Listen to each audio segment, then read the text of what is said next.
Hi, it is Jenna with the D.D.N.O system, and I wanted to do my final video, for now, maybe I'll think of more things I want to talk about on acceptance.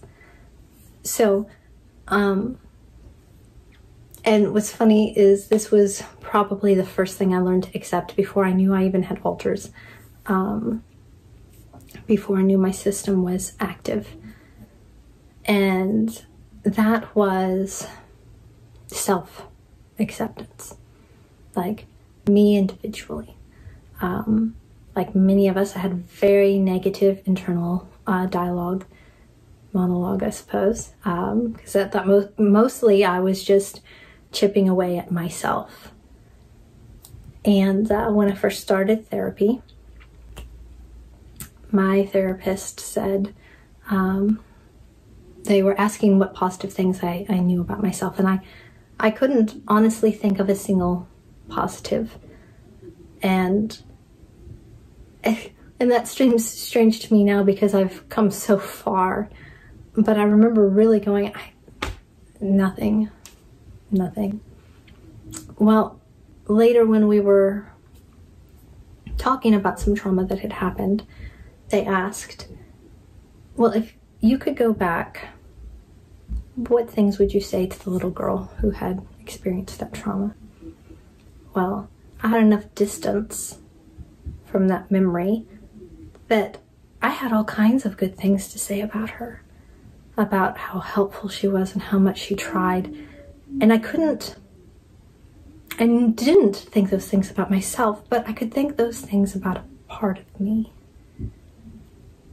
And I went home and I wrote this long letter to that little girl about how the things that had happened to her should never have happened, about the things that were said to her and how wrong they were.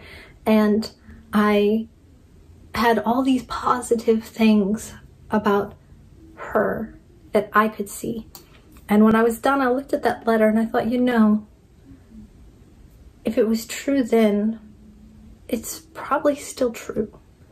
So I wrote down the positive things on some sticky notes, and I put them where, like, I went a lot, high traffic areas, fridge, bathroom mirror, car, steering wheel.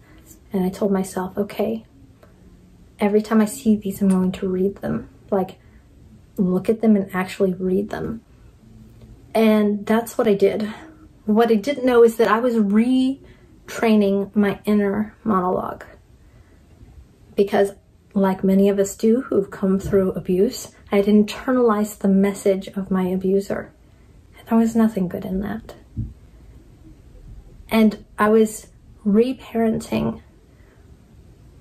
giving myself a new message. Things like, you have a helpful heart, which, as my system became active, is something that's true of all of the members.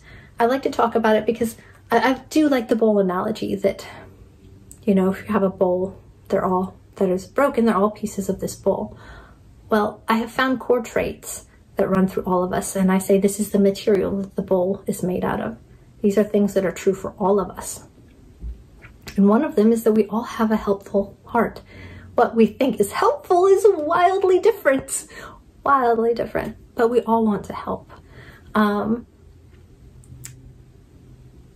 of the, I should pull down my journal so that I could read these, because I would read them every day. And then when I came to the point that I read that and I went, oh yes, that's me, I realized it had been internalized, and I would take it down and I'd put it in my journal. This message is mine now. You have an iron will was another one of them. So stubborn, but it's really an iron will, and that's what got us through. And we are all so stubborn as well. And through this, I've been able to change the way I look at myself, change the way even I look at failure. One of the quotes that I read that I was like, oh my gosh.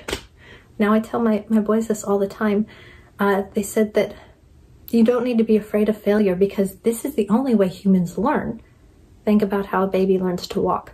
They fall down over and over and over and over They don't learn to walk without falling. So if you aren't failing, you're not learning and growing.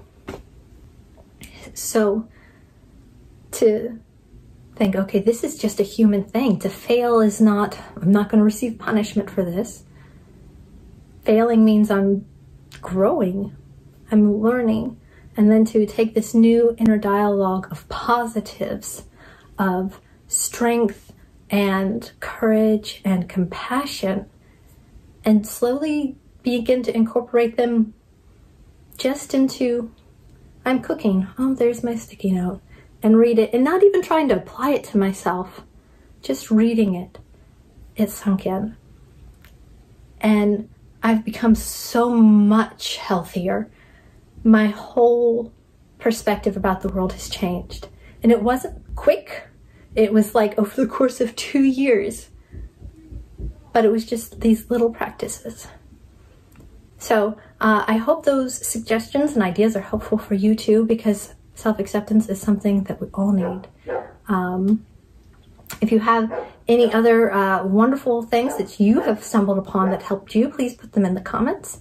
Like and subscribe for more videos, and I'll catch you later. Bye.